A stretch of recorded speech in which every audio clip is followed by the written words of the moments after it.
पाठ मलाकी का ग्रंथ अध्याय 3 पद संख्या 1 से 4। प्रभु ईश्वर यह कहता है, देखो मैं अपना दूत भेजूंगा जिससे वह मेरे लिए मार्ग तैयार करे। वह प्रभु जिसे तुम खोजते हो अचानक अपने मंदिर आ जाएगा। देखो विधान का वह दूत जिसके लिए तुम तरसते हो आ रहा है। कौन उसकी आगमन के दिन का सामना कर सकेगा? जब वह प्रकट होगा तो कौन टिकेगा? क्योंकि वह सुनार की आग और धोबी के खार के सदृश है। वह चांदी गलाने वाले और शोधन करने वाले की तरह बैठकर लेवी के पुत्रों को शुद्ध करेगा और सोने चांदी की तरह उनका परिष्कार करेगा। तब वे योग्य रीति से ईश्वर को भेंट चढ़ाएंगे और प्रभु ईश्वर प्राचीन काल की तरह यूदा और यरूशलेम की भेंट स्वीकार करेगा। ये प्रभु की वाणी है। ईश्वर को धन्यवाद। भजन अनुवाक्य। महाप्रतापी राजा विश्वमंडल का प्रभु है। फाटकों मेहराब ऊपर करो, प्राचीन द्वारों ऊंचे हो जाओ, महाप्रतापी राजा को प्रवेश करने दो। अनुवाक्य। महाप्रतापी राजा विश्वमंडल का प्रभु है। वह प्रतापी राजा कौन है? प्रभु ही वह महाप्रतापी राजा है, समर्थ, शक्तिशाली और पराक्रमी। अनुवाक्य। महाप्रतापी राजा विश्वमंडल का प्रभु है।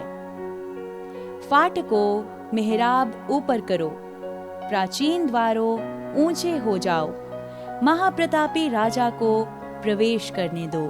अनुवाक्य। महाप्रतापी राजा विश्वमंडल का प्रभु है।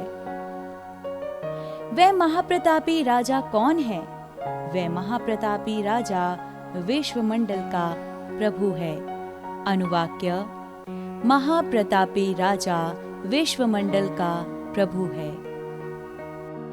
संत लूकस द्वारा रचित सुसमाचार अध्याय 2 पद संख्या 22 से 40 तक। जब मूसा की संहिता के अनुसार शुद्धिकरण का दिन आया तो वे बालक को प्रभु को अर्पित करने के लिए यरूशलेम ले गए। जैसा कि प्रभु की संहिता में लिखा है, हर पलौठा बेटा प्रभु को अर्पित किया जाए। और इसलिए भी कि वे प्रभु की संहिता के अनुसार पंडुकों का एक जोड़ा या कपोत के 2 बच्चे बलिदान में चढ़ाएं। उस समय यरूशलेम में सिमेओन नामक एक धर्मी तथा भक्त पुरुष रहता था। वह इस्राएल की सांत्वना की प्रतीक्षा में था और पवित्र आत्मा उस पर छाया करता था। उसे पवित्र आत्मा से यह सूचना मिली कि वह प्रभु मसीह को देखे बिना नहीं मरेगा। वह पवित्र आत्मा की प्रेरणा से मंदिर आया।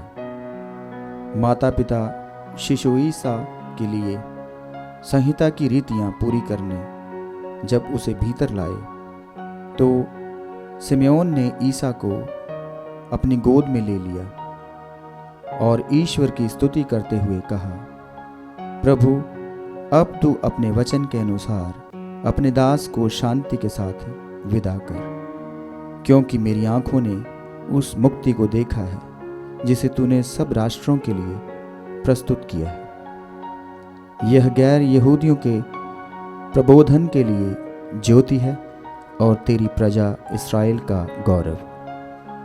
बालक के विषय में ये बातें सुन उसके माता पिता अचंभे में पड़ गए। सिमेओन ने उन्हें आशीर्वाद दिया और उसकी माता पिता से कहा, देखिए इस बालक के कारण इस्राएल में बहुतों का पतन और उत्थान होगा। यह एक चिन्ह है जिसका विरोध किया जाएगा। इस प्रकार बहुत से हृदयों के विचार प्रकट होंगे और एक तलवार आपके हृदय को आर पार बेधेगी। अन्ना नामक एक नबिया थी जो असेर वंशी फनुएल की बेटी थी। वह बहुत बूढ़ी हो चली थी।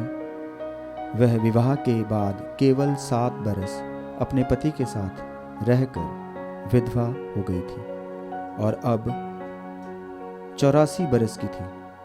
वह मंदिर से बाहर नहीं आती थी और उपवास तथा प्रार्थना करते हुए दिन रात ईश्वर की उपासना में लगी रहती थी। वह उसी घड़ी आकर प्रभु की स्तुति करने और जो लोग यरूशलेम की मुक्ति की प्रतीक्षा में थे वह उन सबको उस बालक के विषय में बताने लगी।